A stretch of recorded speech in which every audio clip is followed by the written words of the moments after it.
বিয়ের বয়স, ছোট বয়সে বা দেরিতে বিয়ে, ইসলামিক দৃষ্টিকোণ। ইসলাম নির্দিষ্ট বিয়ের বয়স নির্ধারণ করেনি, আছে কিছু শর্ত ও পরিপক্কতা। ইসলাম নির্দিষ্ট বয়স নির্ধারণ করেনি, তবে বালেগ বা শারীরিক ও মানসিক পরিপক্কতা হওয়াকে বিয়ের অন্যতম শর্ত হিসাবে বিবেচনা করেছে। বালেগ হওয়া মানে শারীরিকভাবে প্রাপ্তবয়স্ক হওয়া, পারিবারিক, মানসিক ও আর্থিক দায়িত্ব গ্রহণের যোগ্যতা থাকা।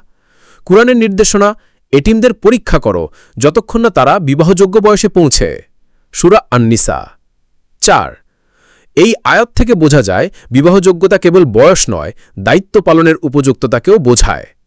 ছোট বয়সে বিয়ের প্রসঙ্গে, ইসলামের প্রারম্ভিক যুগে কম বয়সে বিয়ে হতো কারণ তখন সামাজিক ও জৈবিক পরিপক্কতা দ্রুত আসত এবং পরিবারগুলো তাৎক্ষণিক দায়িত্ব পালন করত। তবে আজকের যুগে শুধু শারীরিক পরিপক্কতা থাকলেই যথেষ্ট নয়, মানসিক, সামাজিক ও আইনি পরিপক্কতা বিবেচনা করা জরুরি।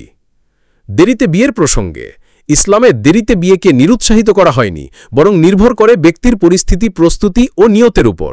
রাসূল সাল্লাল্লাহু আলাইহি ওয়াসাল্লাম বলেন, হে তরুণ সম্প্রদায়, তোমাদের মধ্যে যারা বিয়ের সামর্থ্য রাখে তারা যেন বিয়ে করে। সহিহ বুখারী ও মুসলিম। অর্থাৎ যত দ্রুত প্রস্তুতি আসে তত তাড়াতাড়ি বিয়ে করা উত্তম। আজকের সমাজে সমস্যাগুলো: অতিরিক্ত ছোট বয়সে বিয়ে, শিক্ষা ও মানসিক স্বাস্থ্যের ক্ষতি, অতিরিক্ত দেরিতে বিয়ে, হারাম সম্পর্কে জড়িয়ে পড়ার সম্ভাবনা, পারিবারিক চাপ বা সামাজিক প্রতিযোগিতা, ভুল সিদ্ধান্তে বিয়ে।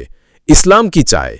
বিয়ে হোক যথাযথ বয়সে, যখন ব্যক্তি দায়িত্বশীল, আত্মনির্ভরশীল, পরিপক্ক, ইবাদতে দৃঢ়।